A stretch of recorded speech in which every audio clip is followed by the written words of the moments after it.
So hello, this would be lecture one from the IR series, International Relations. So we'll be discussing about what is actually IR. Start with what is IR.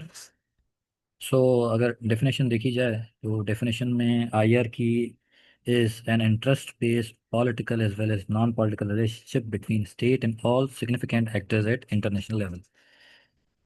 वो relations जो international, अगर international को हम break down करें so we say that between the nations, nations के बीच में जो रिलेशंस होते हैं वो किस तरह के रिलेशंस, इंटरेस्ट की बेस पे रिलेशन होने चाहिए। हर नेशन अपना कोई इंटरेस्ट पर्टिकुलर होगी वो प्रिजर्व या अचीव करने के लिए, whether that interest is political और नॉन पॉलिटिकल, स्टेट्स के दरमियान और जितने भी सिग्निफिकेंट ग्लोबल एक्टर्स हैं जिनका स्टेक होता है इंटरनेशनल लेवल में अफेक्ट करने के लिए, मुतासर करने के लिए, वो सारे इंटरनेशनल रिलेशंस की डोमेन में आते हैं।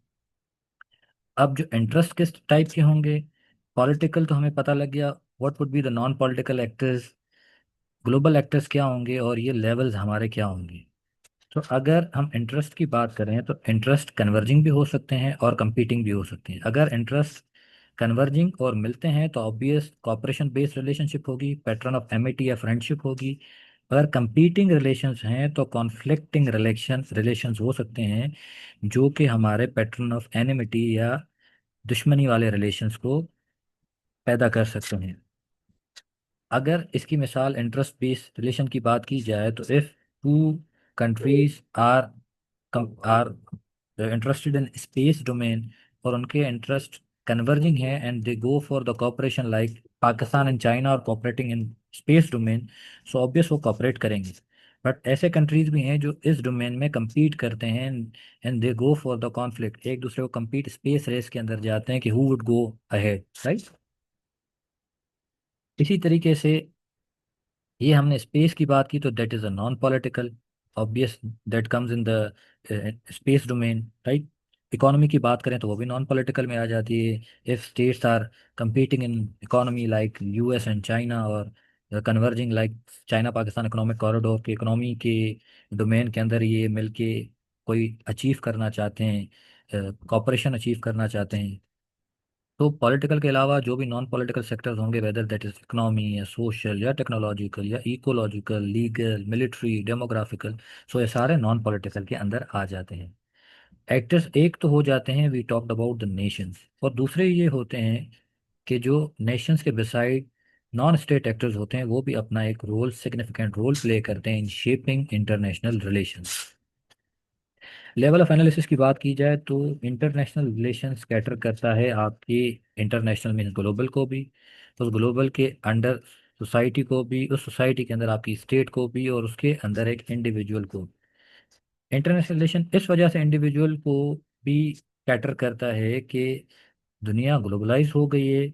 Even one individual who is using social media he is even connected to the globe, the whole state is connected to the globe, the society is connected to the globe. ये shape करते हैं international relations को। इसकी मिसाल इस तरीके से ली जाएगी, if there are sectors and there are levels, तो ये जो फोर लेवल्स हैं हमारे एनालिसिस के, ये एंड जो ये हमारे सेक्टर्स हैं जितने भी political as well as non political, तो अगर हम अपना एनालिसिस करेंगे तो इन चारों सेक्टर्स को कंसीडर कर सकते हैं, जिससे हमारा एनालिसिस भी आगे एक्सपेंड हो सकता है। अब कौन से फैक्टर्स होते हैं जो इन इंटरेस्ट को शेप करने में, इंटरनेशनल रिलेशंस में शेप करते हैं इंटरेस्ट, जिनको कंसीडर करके हम अपने इंटरेस्ट या नेशनल इंटरेस्ट बनाते हैं। एक कंट्री की geography, economy, demography, strategy, history, psychology, sociology, organization, administrative factors जो होते हैं जो एक रोल प्ले करते हैं। इसकी मिसाल इस तरह से दी जाए कि अगर हम ज्योग्राफी देखें पाकिस्तान की, तो Pakistan is geographically important to China, right. तो किसी भी मुल्क की ज्योग्राफी जो है वो आपके इंटरेस्ट को शेप करने में मदद देती है। इसी ज्योग्राफी की वजह से China and Pakistan are independent और सीपेक जैसे प्रोजेक्ट को परसू कर रहे हैं। Again we see that economy is a non political sector, right. तो इसी तरीके से आपकी इंटरनेशनल रिलेशन शेप होती है कंसीडरिंग दिस फैक्टर, ज्योग्राफी हो, फिर आपकी इकोनॉमी हो या आपकी डेमोग्राफी हो। फिर आपके इंटरेस्ट किस तरह के होते हैं? इंटरेस्ट आपके कन्वर्जिंग होंगे, मिलते होंगे, या डाइवर्जिंग, जुदा जुदा होते होंगे? आपके इंटरेस्ट डिपेंडेंट होंगे या फिर इंडिपेंडेंट होंगे? डिपेंडेंट इस तरह से होते हैं कि if one country is dependent on the other, if Pak is dependent on USA but US is not dependent on Pak, right? So this is one side tilt. लेकिन अगर हम बात करें पाकिस्तान की और ईरान की, सो वी सी अगर इन दोनों को आपस में रिलेशन रखना है तो they both would be interdependent, right? फिर आ जाती है कि जो हमारी पॉलिसीज होती हैं या कोई भी हम स्टेप लेते हैं, एक कंट्री स्टेप लेता है इन इंटरनेशनल रिलेशंस अपने इंटरेस्ट के अकॉर्डिंग, तो वो अपनी फ्री विल देखता है कि वेदर उसके पास वो डिसीजन लेने के लिए फ्री विल है या कंपल्सिव चॉइस है। अगर कंट्री लाइक यूएसए कोई स्टेटमेंट देता है कि भाई हमने वॉर ऑन टेरर में साथ लड़ना है, तो जो मुल्क हमारे साथ हैं, इधर यू आर विथ अस और यू आर अगेंस्ट अस, तो कंट्रीज लाइक पाकिस्तान कहाँ जाएंगी? Obvious, Pakistan is dependent on USA, तो पाकिस्तान जैसे मुल्कों के लिए तो कंपल्सिव चॉइस होगी, वो ना नहीं कर सकता, फ्री विल नहीं कर सकता। लेकिन चाइना जैसे जो कंट्री होंगे वो कह देंगे कि भाई हमारी मर्जी, हम आपको ज्वाइन नहीं करना चाहते। सो this is the difference between free will and compulsive choice. फिर हम कॉस्ट एंड बेनिफिट भी देखते हैं कि कोई पॉलिसी डिसीजन हम करते हैं या कोई इंटरेस्ट हमारा है तो उसमें हमने कॉस्ट कितनी पे करनी होगी और what would be the benefit, right?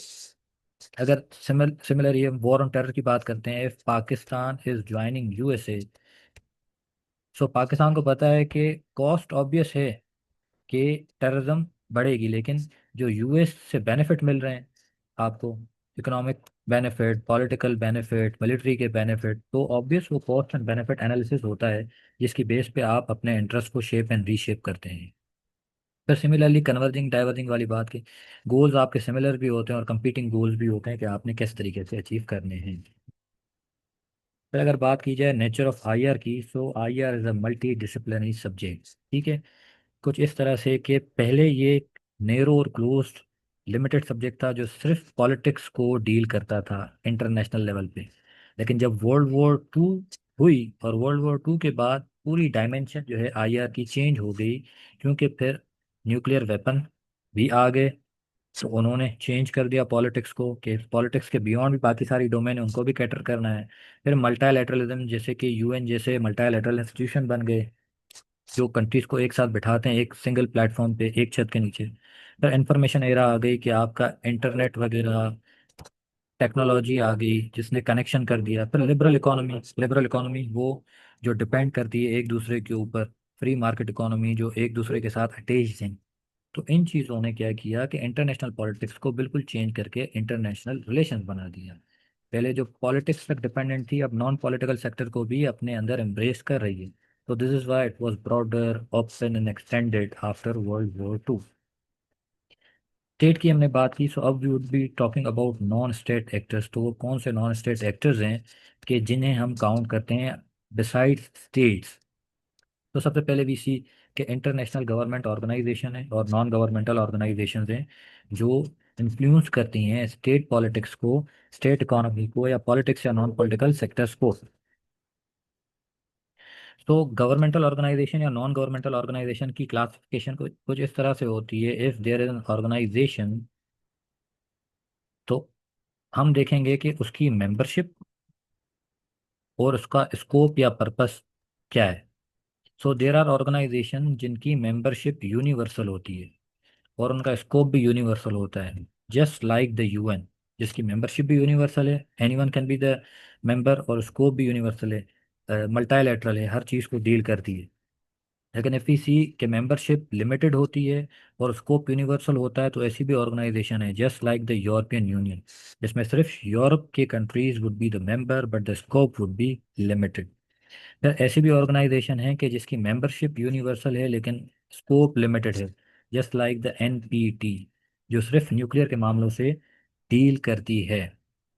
फिर अगर हम देखें कि ऐसी भी ऑर्गेनाइजेशन हैं जिनकी मेंबरशिप भी लिमिटेड है और स्कोप भी लिमिटेड है, जैसे कि APEC, Asia Pacific economic corporation की, जो सिर्फ इकोनॉमी से डील करती है और सिर्फ एशिया पैसिफिक के कंट्रीज। तो इस तरीके से इंटरनेशनल ऑर्गेनाइजेशंस की क्लासिफिकेशन होती हैं या ऑर्गेनाइजेशन होती हैं। इसी तरीके से नॉन गवर्नमेंटल ऑर्गेनाइजेशन भी इंटरनेशनल होती हैं। फिर हम बात करते हैं मल्टीनेशनल कॉर्पोरेशन की, जिसे एमएनसी या ट्रांसनेशनल कॉर्पोरेशन लाइक टीएनसीज भी कहते हैं, जो beyond one country multiple countries में, मल्टीपल कॉन्टिनेंट्स में ऑपरेट करती हैं। If you talk about even Coca Cola, तो ये कोका कोला जैसी कंपनीज या पेप्सी जैसी कंपनीज भी इन्फ्लुएंस करती हैं सिग्निफिकेंटली। फिर ट्रांसनेशनल इंटरनेशनल ग्रुप भी कुछ होते हैं जो इथनिक या रिलीजियस मूवमेंट टाइप होती हैं। ये होती लूज एंड कॉमन इंटरेस्ट वाली होती हैं, इनफॉर्मल टाइप, जो कि अपना रोल कुछ हद तक इंटरनेशनल रिलेशंस में प्ले करती हैं। जैसे अगर हम LGBTQ मूवमेंट की बात करें तो वो एक लूज सी मूवमेंट है, लेकिन ये कि एक कंट्री से ज़्यादा ट्रांसनेशनल ऑपरेट करती है और इन्फ्लुएंस करती है। पर इंटरनेशनल मीडिया और सिविल सोसाइटी को भी हम देखें तो they play a significant role, like media is shaping narratives and civil society is shaping narratives, influence करती हैं पॉलिसी मेकिंग को हमारे रोजमर्रा से। लास्ट जो हमारी है, these are the terrorist organization, जिसे हम वायलेंट नॉन स्टेट एक्टर्स भी कहते हैं। फिर वो वायलेंट नॉन स्टेट एक्टर्स आपके ISIS हो, TTP हो, या TTA हो, या अलकायदा हो, या वट एवर। तो these are called violent non state actors. Violent इस वजह से कि क्योंकि ये टेररिज्म प्रमोट करते हैं, ये स्टेट कोई इन्हें ओन नहीं करती, so this is why they are non state actors, right. ये और ये भी मल्टीपल कंट्रीज में ऑपरेट करते हैं, कहीं एक जगह भी ऑपरेट करते हैं, but state never owns them. This is why they are called non state actors, वो भी violent non state actors. This was our first lecture, और फिर हम नेक्स्ट में और ज़्यादा मजीद कवर करेंगे।